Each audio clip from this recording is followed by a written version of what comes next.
Ready गो। नमस्कार दोस्तों, मैं हूं परविंदर। दोस्तों, विधानसभा का सत्र चल रहा है और विधानसभा सत्र का आज दूसरा दिन है, लेकिन इसके बाद 18 तारीख को आखिरी दिन है विधानसभा के सत्र का। तो पहले 2 दिनों की अगर बात करते हैं तो खूब तीखी नोक-झोंक देखने को मिली है। इसके अलावा नायब सिंह सैनी सरकार ने कुछ बड़े और अहम फैसले भी किए हैं, जिसकी शायद किसी ने कल्पना भी नहीं की थी। लोगों को उम्मीद भी नहीं थी कि नायब सैनी ऐसे बड़े फैसले करेंगे। इन तमाम विषयों पर चर्चा करने के लिए हमारे साथ हम सबके प्रिय जो है राजनीतिक मामलों के जानकार वीरेंद्र राठी हमारे साथ इस वक्त मौजूद है। राठी साहब, आपका कार्यक्रम में स्वागत है। आपका बहुत बहुत धन्यवाद और आपके दर्शकों को मेरी तरफ से नमस्कार। राठी साहब, 3 दिन का ये सत्र है, 2 दिन बीत चुके हैं, 1 दिन बाकी है। पहले दिन राष्ट्रपति का माफ कीजिएगा राज्यपाल का अभिभाषण हुआ। कई बड़े फैसले जो हैं वो किए गए हैं, जैसे 9,000 रुपए जो सीटी पास करके युवा आए हैं, एससी का वर्गीकरण का फैसला लागू कर दिया गया। आप कैसे देखते हैं इन चीजों को? जिस प्रकार से नेट की परीक्षा होती है उसमें एक बात होती है JRF। तो जो बच्चे टॉप मेरिट में आते हैं उनको JRF में उनका जिसका एग्जाम क्लियर हो जाता है तो 35,000 समथिंग रुपए UGC उसको 5 साल के लिए देती है। अगर वो बच्चा PhD करना चाह रहा है तो यूनिवर्सिटी के अंदर JRF का एक अलग कोटा भी है और उसको एंट्रेंस टेस्ट देने की जरूरत नहीं होती जो नेट क्वालिफाई है। अगर वो टेस्ट भी देना चाहे तो यह आकलन होता है कि उसके रिटन टेस्ट में नंबर ज़्यादा आए हैं, अगर उसका वहाँ एडमिशन हो रहा है तो वहाँ उसको सीट मिलती है। अगर नेट कोटे से और JRF कोटे में उसका नंबर पड़ रहा है तो उसको वहाँ मिल जाती है। तो एक बहुत बड़ा फायदा स्टूडेंट्स को उसका मिलता है। उसी प्रकार की पहल एक हरियाणा सरकार ने शुरुआत की है कि CET केवल एक बार हरियाणा प्रदेश के अंदर हुआ है, दूसरी बार सरकार कह रही है कि हम दिसंबर के अंदर CET लेंगे।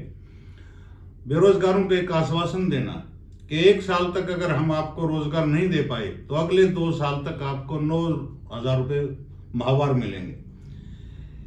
देखो, रोजगार के लिए बच्चा टेस्ट पास करता है, ये तो स्वाभाविक सी बात है, लेकिन अगर रोजगार ना मिलने की स्थिति में जिस बच्चे को 9,000 रुपये पर मंथ सरकार देगी तो किसी अच्छे इंस्टीट्यूट के अंदर वो कोचिंग भी ले सकता है और अच्छी परीक्षा की तैयारी भी कर सकता है। उसका हॉस्टल फैसिलिटीज भी अगर वो कहीं लेना चाहता है तो माँ बाप के ऊपर बोझ ना बन करके वो सुविधाएं भी वो ले सकता है। और एक राहत जिसको हम कहते हैं, देखो पूरी संतुष्टि तो बेरोजगार को तब मिलेगी जब उसको रोजगार मिल जाएगा, लेकिन रोजगार ना मिलने की स्थिति में 2 साल तक उसको एक तरह से इस प्रकार की आर्थिक मदद मिलेगी और 2 साल के अंदर बच्चे को फिर से अगर चांस मिल जाता है, सरकार नौकरी दे देती है, तो सोने पे सुहागे वाली ये बात है और स्वागत योग्य कदम नायब सिंह सैनी सरकार का मैं इसको मानता हूँ। आज दादा गौतम ने भी कहा है कि जो बच्चे हुड्डा राज में किलकी मारते थे, आज बच्चे वो कोचिंग ले रहे हैं। तो क्या जो सरकार ने फैसला किया 9,000 रुपये का, क्या इससे कंपटीशन और बढ़ेगा? कहीं कहीं एक इच्छा तो बच्चों के अंदर जागृत हो गई। जिस प्रकार से पहली बार CET लिया तो सरकार ने कहा था कि 50% नंबर वाला क्वालिफाई मान लिया जाएगा, लेकिन उसमें एक शर्त लगाई, उसके ऊपर आंदोलन भी हुआ, प्रोटेस्ट भी हुआ, बेरोजगारों ने भी बड़े प्रोटेस्ट किए कि भाई हम 4 गुना पोस्ट के लिए कॉल करेंगे। अब की बार कहीं कहीं सरकार की एक पॉलिसी सुनने में आ रही है, उसके अभी तक फाइनलाइज वो नहीं हुई। उम्मीद थी कि सत्र के अंदर वो चीज आ जाएगी, लेकिन वो नहीं आई। वो चर्चा ये है कि जिसके 60 मार्क्स आएंगे, पूरे 100 नंबर का पेपर होगा, पहले 95 नंबर का पेपर होता था, कि अब की बार 100 का पेपर रख करके 60 मार्क्स जिसके आएंगे 60%, उस हर बच्चे को मेन एग्जाम में बैठने के लिए अलाउ किया जाएगा। जो बच्चा आज केवल क्वालिफाई के लिए दौड़ धूप कर रहा था, अब उस बच्चे की कम से कम इतनी जिज्ञासा तो बढ़ेगी कि मैं पहले 60 अंक ला करके जो मेन एग्जाम के लिए मैं क्लियर करूं, और फिर मेन एग्जाम के ऊपर भी बच्चा फोकस करेगा कि अगर मेरिट बेस पे तुम यहाँ आ जाओगे तो रोजगार मिल जाएगा। बाई चांस अगर 19-20 का अंतर देखो रह जाता है, इतना कड़ा कंपटीशन है, 0.1 की भी वैल्यू है, 0.1% की भी, और बच्चे जोर लगाएंगे, निश्चित रूप से एक हेल्दी प्रतिस्पर्धा जिसको हम कह सकते हैं कि वो बढ़ेगी। एक सरकार ने कहा कि SC का वर्गीकरण जो लंबे समय से मांग थी, SC की सुप्रीम कोर्ट का फैसला भी आया था, सैनी सरकार ने कहा कि मार्च से इसे लागू करते हैं, लेकिन हुड्डा सरकार ने पहले उसे रद्द किया था, बजरलाल सरकार ने शुरू किया था। तो क्या जो बड़ा वोट बैंक है, क्या उसको देखते हुए सरकार ने फैसला लिया है? देखो, वोट बैंक देख करके तो फैसले होते ही हैं, और कहीं न कहीं इस फैसले का भी स्वागत हो रहा है। बहुत से जो आदमी वंचित थे इस लाभ से, अगर वंचितों को लाभ मिल रहा है तो सरकार को भी फायदा होगा और उस समुदाय को भी फायदा होगा। डॉक्टर साहब, जिस तरीके से देखिए नोकझोंक देखने को मिली, उम्मीद ये की जा रही थी कि जो असल मुद्दे हैं उन पर चर्चा होगी, लेकिन इसके बजाय अनिल विज के पीछे लगे हुए कि अनिल विज की जान को खतरा है, उन्होंने कहा था। तो क्या विपक्ष अपना काम ठीक से नहीं कर रहा? देखो, विधानसभा हम मानते हैं कि इतना सिंसियरिटी से वहाँ पे बातें होनी चाहिए जो हरियाणा प्रदेश के हित की बात हो, लेकिन ये हंसी मजाक और टाइम पास का सिलसिला जब प्रदेश की विधानसभा के अंदर कई बार चलता है ना, वो लोगों के समझ से बाहर हो जाता है।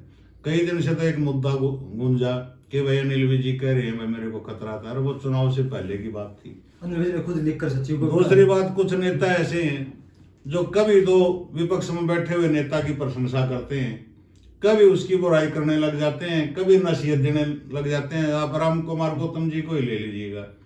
पिछली बार जब वो जेजेपी से नारनौल से विधायक बन करके आए, सैकड़ों बार उस नेता ने ये बात कही है कि मैं चुनाव लड़ना चाहता था, मेरे को तो जबरदस्ती दुष्यंत ने लड़वा दिया, अजय चौटाला ने लड़वा दिया, मैं तो खामखा एमएलए बन गया और बड़ा नुकसान हुआ। कैप्टन भी उन्होंने बड़े काम करे थे। 5 साल तक वो आदमी आगामी चुनाव लड़ने से इनकार करता रहा, उनका परिवार इनकार करता रहा।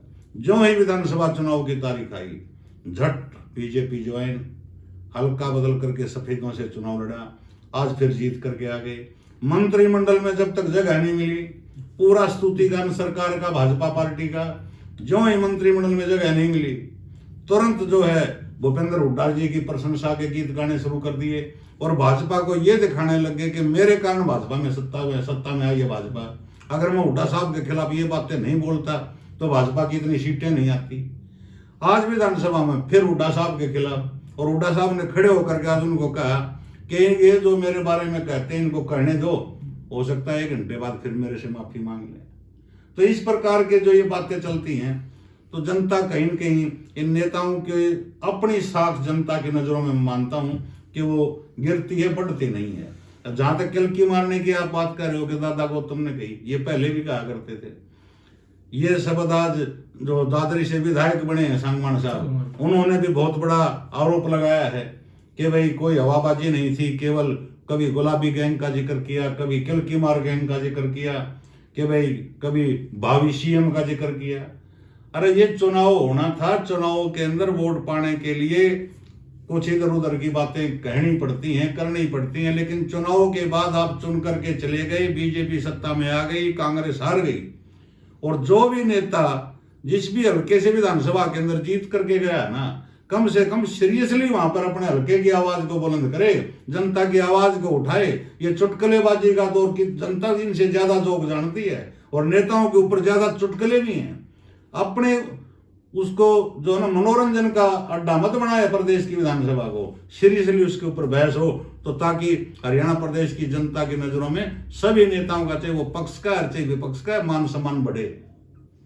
आज जो भारत भूषण बत्रा है रोहतक से विधायक, उन्होंने भी कहा कि पैसे के दम पर बीजेपी चुनाव जीतती है। तो क्या अभी तक कांग्रेस अपनी हार स्वीकार नहीं कर रही, कि बार बार उसी मुद्दे को रिपीट कर रही है कि ईवीएम वजह से हारे, पैसे के दम से हारे हम?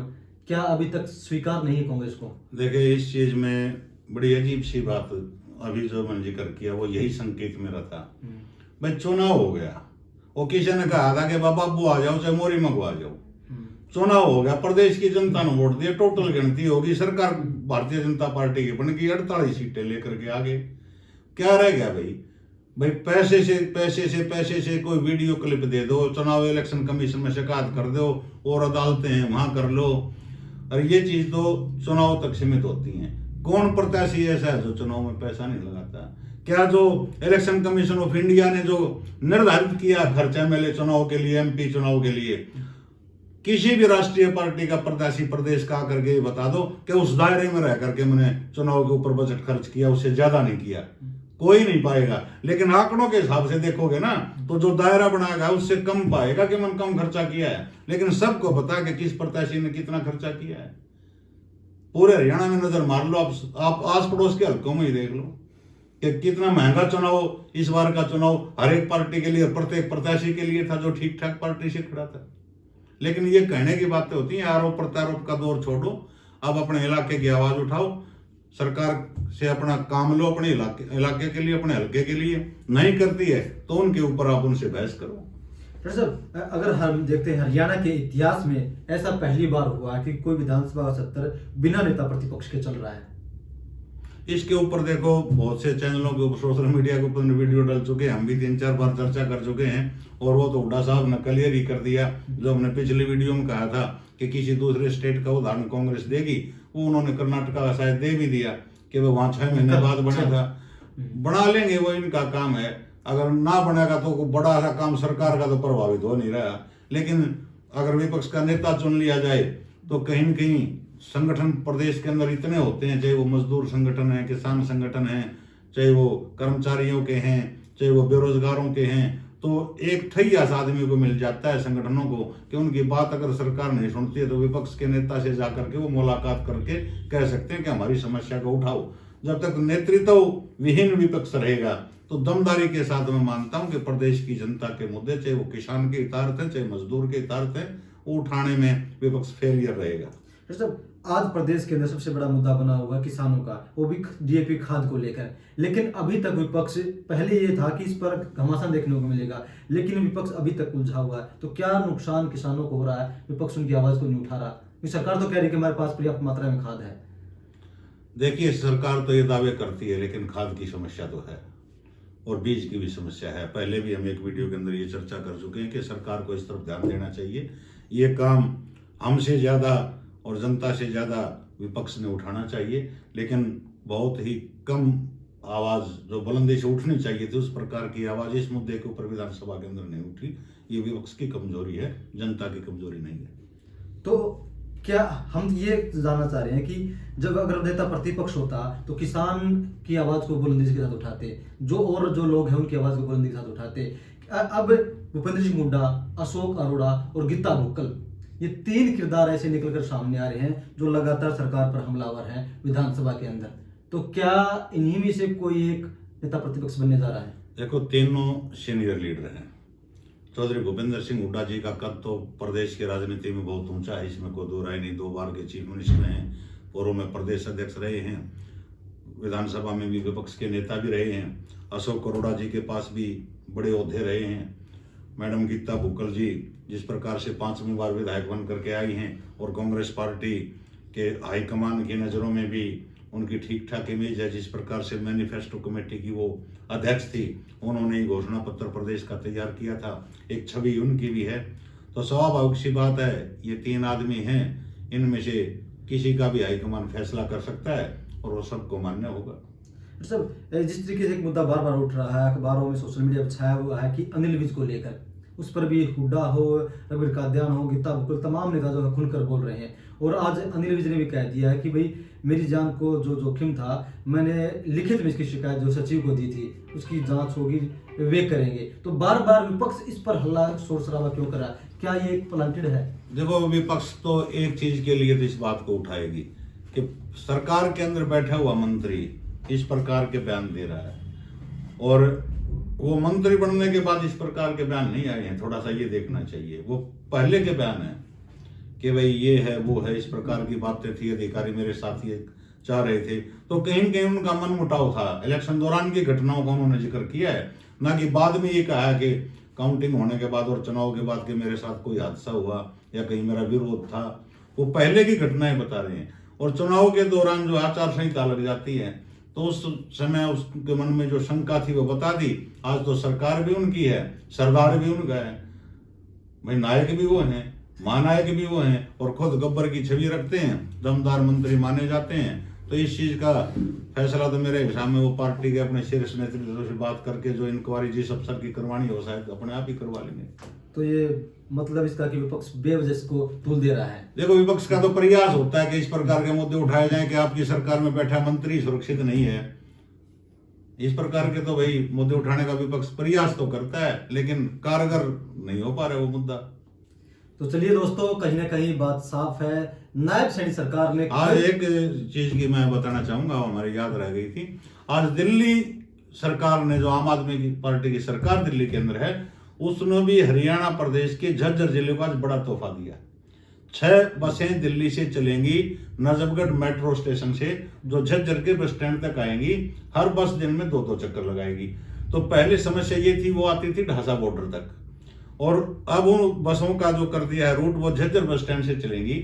और नजफगढ़ जो मेट्रो स्टेशन है, जो झज्जर के यात्रियों को आने जाने में बड़ी दुविधा सी होती थी, अपने पर्सनल व्हीकल पे या तो बॉर्डर पे खड़ा करते या मेट्रो स्टेशन पे खड़ा करते, अब वो 1-1 घंटे का उनका अंतराल का समय रखा गया बसों का। और स्पष्ट रूप से कहा गया है कि कोई भी पास किसी भी प्रकार का हरियाणा के कर्मचारी का मान्य उसके अंदर नहीं होगा। महिलाएं चाहे वो हरियाणा प्रदेश की हो चाहे वो दिल्ली के हों, उनके लिए यात्रा फ्री रहेगी। और 15 तारीख से उनकी शुरुआत हो जाएगी। जो परिवहन मंत्री कैलाश गहलोत जी शायद दिल्ली के हैं, वो 15 तारीख को उन 6 बसों का जत्था लेकर के यहाँ झज्जर के अंदर प्रवेश करेंगे। और बादली के अंदर उनका विशेष रूप से स्वागत होगा, क्योंकि बॉर्डर पार करते ही हरियाणा प्रदेश का पहला गांव जो है वो बादली पड़ता है हरियाणा के अंदर, झज्जर जिले का। तो ये एक बहुत बड़ी सौगात दिल्ली सरकार ने दी है। भले ही सरकार किसी की हो, लेकिन वो भी एक स्वागत योग्य कदम है। लंबे समय से इसकी डिमांड चल रही है, बहुत लंबे समय से डिमांड थी।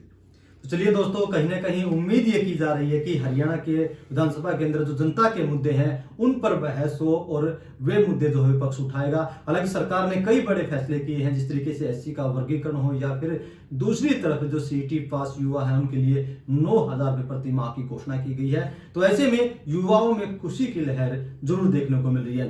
तमाम विषयों पर चर्चा करने के लिए साहब आपका बहुत बहुत धन्यवाद। बहुत बहुत शुक्रिया।